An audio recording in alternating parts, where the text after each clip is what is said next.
جمعية الدعوة والإرشاد وتوعية الجاليات بحفر الباطن. الدعوة للجميع. بسم الله الرحمن الرحيم. الحمد لله رب العالمين، والصلاة والسلام على أشرف الأنبياء والمرسلين نبينا محمد وعلى آله ومن تمسك بسنته إلى يوم الدين. أما بعد، السلام عليكم ورحمة الله وبركاته. Mga kapatid sa pananampalataya, sa oras na ito ay ating ilalarawan kung papaano isagawa ang pagsasala. Alam natin na ang pagsasala ay obligado sa ating mga Muslim, maging ito ay babae o lalaki.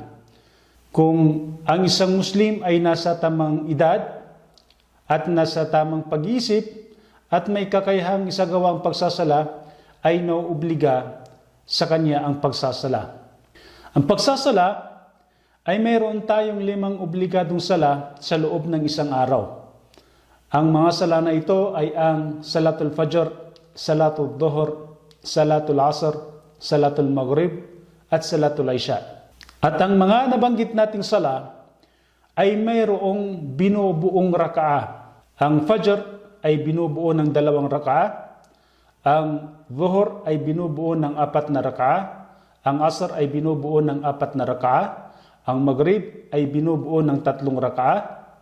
Ang Isha ay binubuo ng 4 na raka'a. Ang obligadong 5 sala sa loob ng isang araw ay may mga nakatagdang oras din ito na kung saan doon natin isasagawa. Ang Fajr halimbawa ay isasagawa natin ang pagsasala sa madaling araw. Ang Dhuhr ay sa tanghali. Ang Asr ay sa hapon. Ang Maghrib kapag lumubog ang araw. Ang Isha ay sa gabi. At bago mag-umpisa ng sala, ay kabilang sa sunnah ni Propeta Muhammad sallallahu alaihi wasallam ay naglalagay ng tinatawag na sutra.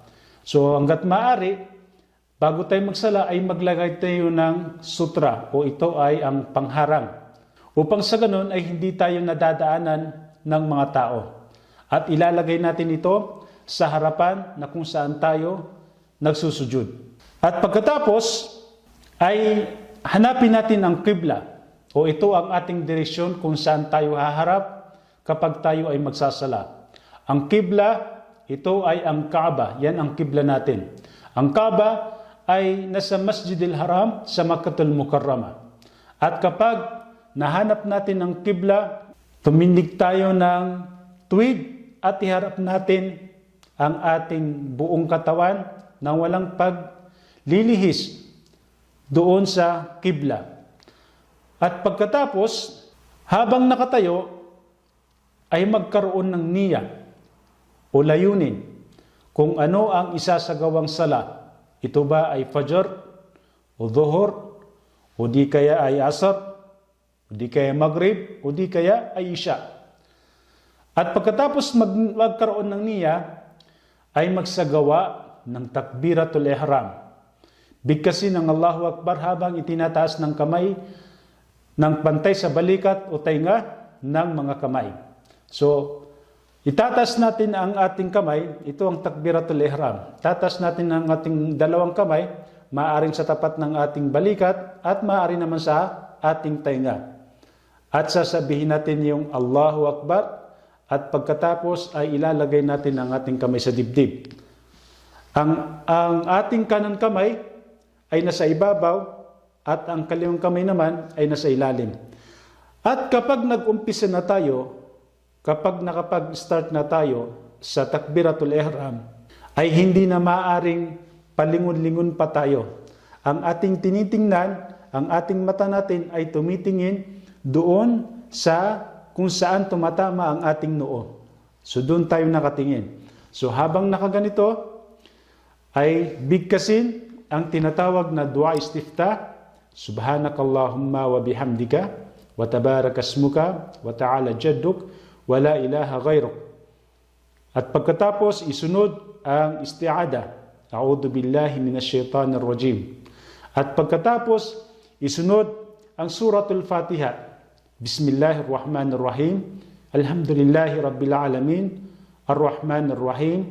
Maliki Yawmiddin. Iyaka na'budu wa iyaka nasta'in. Ihdinas siratal mustaqim. Siratal ladzina an'amta 'alaihim ghairil maghdubi 'alaihim waladdallin. Amin. At pagkatapos, sundan ito ng ibang sura na kabisado mo at yung madali sa iyo. Halimbawa, Suratul Ikhlas, Bismillahirrahmanirrahim, Qul huwallahu ahad, Allahus samad, lam yalid wa lam yulad, wa lam yakul lahu kufuwan ahad. At pagkatapos niyan ay magsagawa ng ruku o pagyuko. So, magsasabi ng Allahu Akbar habang itinataas ng pantay sa balikat o tainga ang mga bukas na kamay at saka iyuko ang ulo kasama ang katawan at ilagay ang tuhod ang mga kamay na nakabuka ang mga daliri at bigkasin ng Subhana Rabbil Azim ng 3 beses. So ganito yan. Pagkatapos natin mabasa yon, magsasagawa tayo ng ruko, sasabihin natin, itatas natin ang ating kamay, sasabihin Allahu Akbar at yuyuko. Habang nakayuko, bibigkasin natin yung Subhana Rabbil Azim, Subhana Rabbil Azim, Subhana Rabbil Azim ng 3 beses. At pagkatapos nun, bumalik sa pagkatayo. So, itataas ang 2 kamay habang binabangon ng ulo at katawan mula sa pagkayuko. So, mula doon, pag nabasa mo yung binabasa doon, babangon ka. Itataas ang kamay at Sami Allahu liman hamida. Nailagay mo na yung kamay mo ulit sa dibdib at bibigkasin yung Rabbana walakal hamd. So kapag katapos niyan, ay magsasagawa ka na naman ng sujud o patirapa. So sasabihin mo yung Allahu Akbar at magpapatirapa ka. Sabihin mo Allahu Akbar tapos magpapatirapa. Ang pagpapatirapa ay dapat nakadikit sa lapag ang ating noo, ilong, at ang mga palad, at ang tuhod, at ang dulo ng 2 paa. Habang nakapatira pa o nakasujud, babasahin natin, bibigkasin natin yung Subhana Rabbil A'la, Subhana Rabbil A'la, Subhana Rabbil A'la ng 3 beses. At pagkatapos ay babangon, sasabihin niya yung Allahu Akbar at umupo. At kapag nakaupo, babasahin niya yung Rabbighfirli, Warhamni, Wahdini, Warzukni, Wajburni, Wa'afini. Pagkatapos, ay muli siyang magpapatira pa at magsasabi siyang Allahu Akbar. Nakayuko na naman siya at bibigkasin niya ulit yung Subhana Rabbil A'la, Subhana Rabbil A'la, Subhana Rabbil A'la, 3 beses. At pagkatapos mula doon sa sujud, ay magsasabi siya ng Allahu Akbar habang tumatayo siya. Allahu Akbar. Nakatayo na siya. Ito yung tinatawag na pangalawang raka. So ang ginawa natin mula doon sa pagtayo hanggang sa yumuko, tumayo ulit, pagkatapos nagpatira pa at umupo at nagpatira pa ulit, yun ang isang tinatawag na raka, isang raka. Ngayon, nasa pangalawang raka na, nakatayo siya at ilalagay niya ulit ang kanyang kamay sa kanyang dibdib. At dito, gagawin natin katulad ng ginawa natin doon sa unang raka'a, yung binasa natin doon. Ang hindi lang natin babasahin, yung istifta, isti'ada. Pagka ganito ng posisyon, sa pangalawang raka'a, babasahin natin yung Suratul Fatiha. Bismillahirrahmanirrahim. Alhamdulillahi Rabbil Alamin. Ar-Rahmanir-Rahim. Maliki Yawmiddin. Iyaka na'budu wa iyaka nasta'in. Ihdinas siratal mustaqim.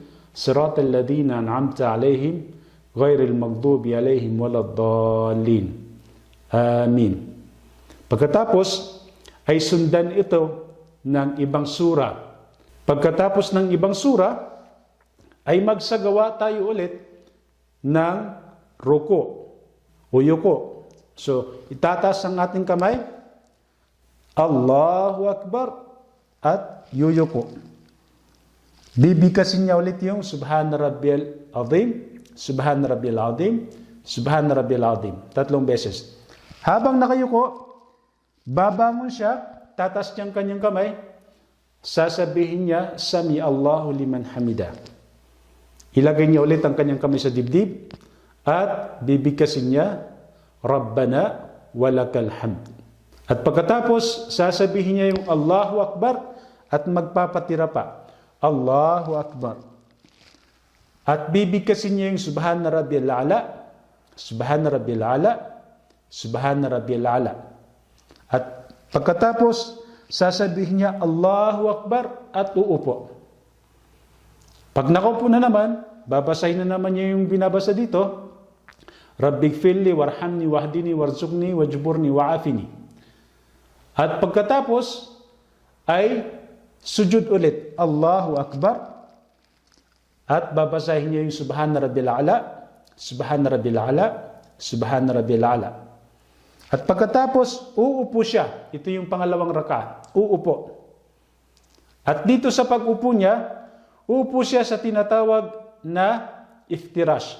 Ilalagay natin yung itsura ng kung paano umupo ng iftirash.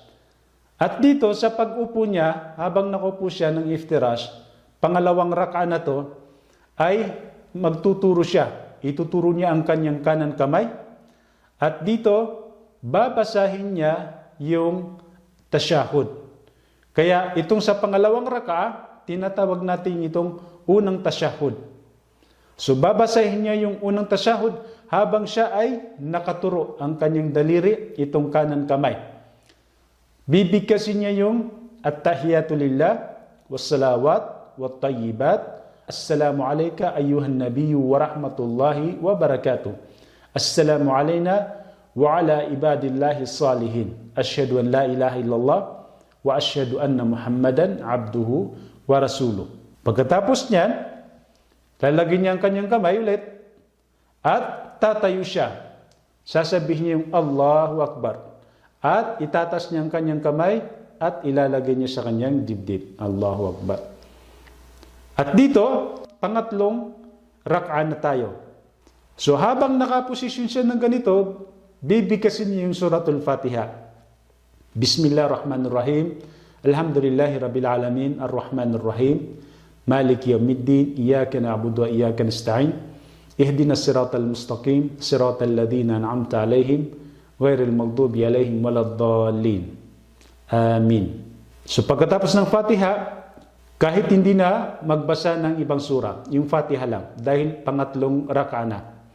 Pagkatapos, itaas ang kamay at magsagawa ng yuko. Allahu Akbar, yumuko. Subhana Rabbiyal Azim, Subhana Rabbiyal Azim, Subhana Rabbiyal Azim. At babangon ulit, sasabihin niya yung Sami Allahu liman hamida. Lalagay sa kamay ulit sa dibdib. Rabbana walakal hamd.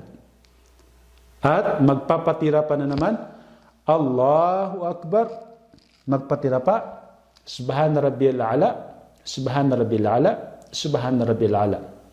At babangon siya, upo, Allahu Akbar, umupo, Rabbighfirli warhamni wahdini wajburni wa'afini. At pagkatapos, babalik siya ulit sa patira pa, Allahu Akbar, Subhana Rabbiyal A'la, Subhana Rabbiyal A'la, Subhana Rabbiyal A'la. At pagkatapos nito, ay tatayo siya ulit para sa pang-apat na raka. Pang-apat na raka. Allahu Akbar. So ilalagay niya ulit ang kanyang kamay sa dibdib at babasahin niya yung suratul Fatiha. Bismillahirrahmanirrahim. Alhamdulillahi Rabbil Alamin. Ar-Rahmanirrahim. Maliki yawmiddin. إياك نعبد وإياك نستعين اهدنا الصراط المستقيم صراط الذين أنعمت عليهم غير المغضوب عليهم ولا الضالين آمين. So Fatiha lang, walang isusunod na ibang sura. Pagkatapos ay yumuko, taas ang kamay, Allahu Akbar, yumuko, Subhana Rabbiyal Azim, Subhana Rabbiyal Azim, Subhana Rabbiyal Azim. At mula sa pagkayuko ay tatayo siya. Sami Allahu liman hamidah. Lagay ang kamay sa dibdib. Rabbana walakal hamd. At magpatira pa. Allahu Akbar.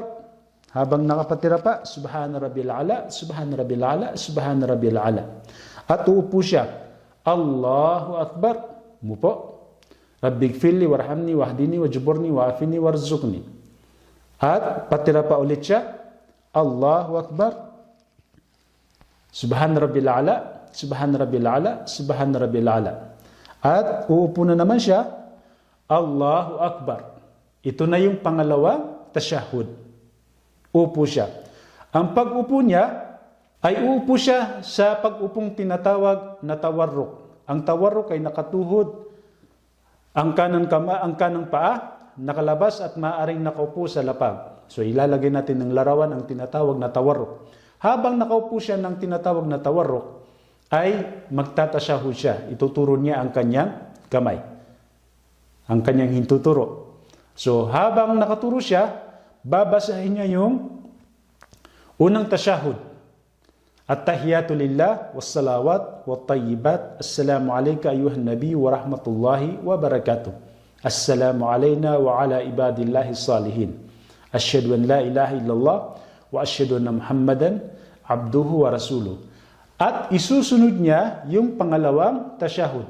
Allahumma salli ala Muhammad wa ala ali Muhammad kama sallaita ala Ibrahim wa ala ali Ibrahim innaka Hamidun Majid. Allahumma barik ala Muhammad wa ala ali Muhammad kama barakta ala Ibrahim wa ala ali Ibrahim innaka Hamidun Majid.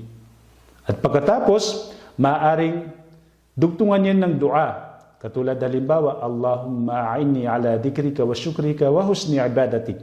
At pagkatapos nun, bababa niya ang kanyang kamay at magsasagawa siya ng tinatawag natin na taslim. So, bibigkasin niya yung Assalamualaikum warahmatullah. Sasabihin niya, Assalamualaikum warahmatullah, lilingon sa kanan. Assalamualaikum warahmatullah, lilingon sa kaliwa. At yan ang tinatawag na taslim. At pagkatapos ng taslim, ay dito na nagtatapos ang pagsasala. Ang ibinigay natin na halimbawa ay 4 na rakaah. Kung magsasala ng 4 na rakaah, ay ganun ang ating gagawin. Kung halimbawa naman ay 2 rakaah lang ang kanyang gagawin, pagdating doon sa unang tasyahud, yung nakaturo siya, nakadalawang rakaah, tapos nakaturo tasyahud, babasahin niya yung binabasa na unang tasyahud at isusunod niya yung pangalawang tasyahud at pagkatapos magsasagawa siya ng taslim, yung Assalamualaikum warahmatullah sa kanan, Assalamualaikum warahmatullah sa kaliwa. Kung 2 raka, doon nagtatapos. Kung halimbawa naman ay 3 raka ang isasagawa, pagsasala, pagdating sa 2 raka, uupo siya at magtatasyahud, ang babasahin niya ay ang unang tasyahud lang, ang tahiyatu lillah. Pagkatapos noon ay tatayo siya ulit at kukumplituhin niya ng 3 rakaah. Okay? Hanggang sa pagdating na naman sa tasyahud, pangatlong rakaah, tapos magtatasyahud siya, babasahin niya yung unang tasyahud at isusunod niya yung pangalawang tasyahud. At pagkatapos niyon, ay magsasagawa na naman siya ng tinatawag natin na taslim. Magsasalam siya sa kanan at magsasalam din siya sa kaliwa. So, inshallah, yan po ay binigay natin na napaka-basic na pamamaraan ng pagsasala upang sa ganon ay maintindihan natin. Ang Propeta Muhammad sallallahu alaihi wasallam ay itinuro niya sa atin kung paano magsagawa ng sala. So napaka-importante po na matutunan natin ang tamang pamamaraan ng pagsasala. So inshallah, nawa ay matutunan natin ng maayos itong pagsasala na ito. Hanggang dito na lamang. Wassallallahu ala nabiyyina Muhammad wa ala alihi wa ashabihi ajmain. Assalamu alaikum warahmatullahi wabarakatuh.